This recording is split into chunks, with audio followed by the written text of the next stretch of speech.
नमस्कार बच्चों। तो आज हम लोग देखने वाले एससी में चैप्टर नंबर 29 क्वेश्चन नंबर 26 का सॉल्यूशन। 26 में क्या बोला है बेटा?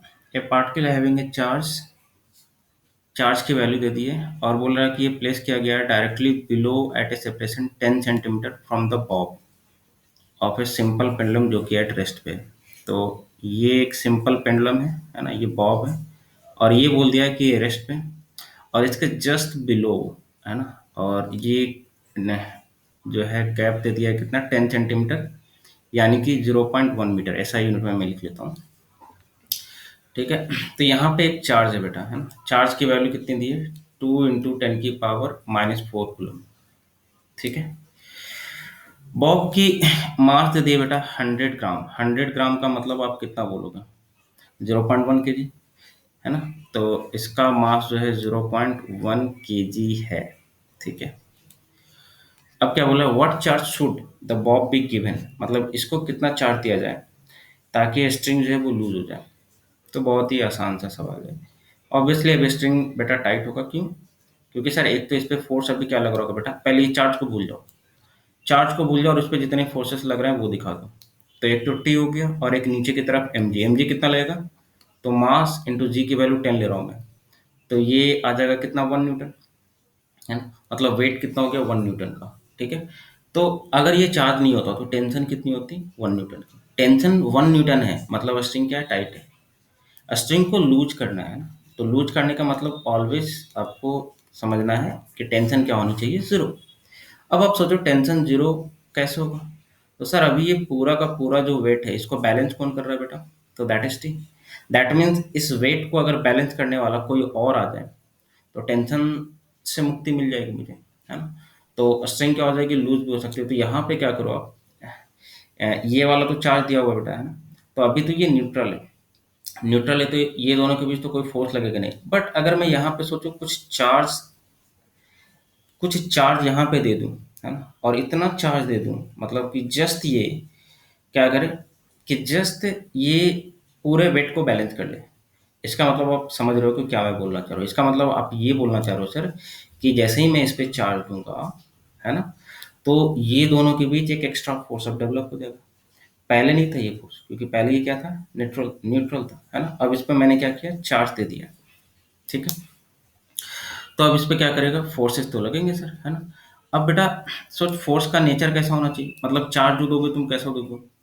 तो दोनों सेम नेचर का चार्ज होना चाहिए, तभी ये रिपेल कर पाएगा। अगर तुमने अपोजिट नेचर का चार्ज दे दिया तो दोनों अट्रैक्ट कर देगा, तो फिर टेंशन 0 होने सर। तो एक तो चार्ज तो दोगे तुम, प्लस सेम नेचर का दोगे। ठीक है, तो अब सोच, ये जो इस पे हमको क्या करना है यार? टेंशन 0, है ना, बॉब पे। तो टेंशन 0 तभी हो सकता है सर जब ये इलेक्ट्रोस्टैटिक फोर्स जो है, जो तुमने दूसरा फोर्स डेवलप कराया चार्ज देकर, वो किसके इक्वल होना चाहिए? तो आंसर इज 1 न्यूटन के इक्वल। सिंपल सी बात है। तो एफ की वैल्यू तुम 1 न्यूटन के इक्वल कर लो। और एफ तुम जानते हो, एफ इक्वल टू क्या होता है? के Q1 Q2, है ना। के Q1 Q2 अपॉन क्या लिखोगे बेटा? R square. आर की वैल्यू कितना है? 0.1 का square. And that must be equal to होना चाहिए क्या? दैट मीन्स एफ तो आपने ये लिख लिया, and F must be equal to कितना होना चाहिए? 1, एटलीस्ट 1। इससे ज्यादा हो सकता है ना। 1 से ज्यादा होगा तो क्या करेगा? ये जस्ट फ्लाई ऑफ कर जाएगा ऊपर की तरफ, है ना। बट मुझे क्या पूछा है यहाँ पे? कुछ मेंशन किया नहीं है, तो हम क्या निकालेंगे? मिनिमम केसेस के लिए निकालेंगे। या यहाँ पर बोला भी है कि what charge should the bob be given so that the string becomes loose. तो मैक्सिमम का तो कोई लिमिट नहीं है, तो यहाँ पे जब भी हम निकालेंगे तो मिनिमम चार्ज कितना दे सकते हैं कि ये जस्ट क्या करे, मतलब यहीं पे इक्विलिब्रियम पे रहे और टेंशन क्या हो जाए? 0 हो जाए। ठीक है, तो अब आप वैल्यू निकालो चार्ज की वैल्यू। के की वैल्यू तो आपको पता है, सब कुछ तो ऐसा यूनिट में रखा है। तो के की वैल्यू 9 × 10⁻⁹। Q1 बेटा, Q1 की जगह पे मैं क्या मान रहा हूँ? ऊपर वाला। ठीक है, तो Q1 की जगह पे क्या लिखोगे आप? Q। Q2 की जगह पे बेटा, Q2 तो दिया हुआ ही था, है ना, ये वाला जो नीचे वाला, 2 × 10⁻⁴ एंड डिवाइडेड बाई क्या रखोगे? दोनों के बीच का सेपरेशन इतना, तो 0.1 इंटू 0.1 लिख लेता हूँ मैं। ठीक है, तो दैट इज इक्वल टू 1। तो इससे आपकी क्यू की वैल्यू आ जाएगी। क्यू इक्वल टू कितनी हो जाएगी? इसको आप ऊपर ले जाओ, तो ये आ जाएगा 1 डिवाइड बाय, मैं 100 लिख देता हूँ, है ना, क्योंकि दोनों से नीचे आएगा 10 एंड 10, तो 100 लिख देता हूँ। ये इधर से नीचे आएगा 9, ये इधर से नीचे आएगा 2, और ये इधर से नीचे आएगा 9 में से 4 गया दैट इज 5। ठीक है, तो ये आ गया इतना यार। तो जो Q की वैल्यू आएगी यहाँ पे, डिवाइड कर लेता हूँ बेटा मैं। तो यहाँ पे ये कितना आ जाएगा, 1/,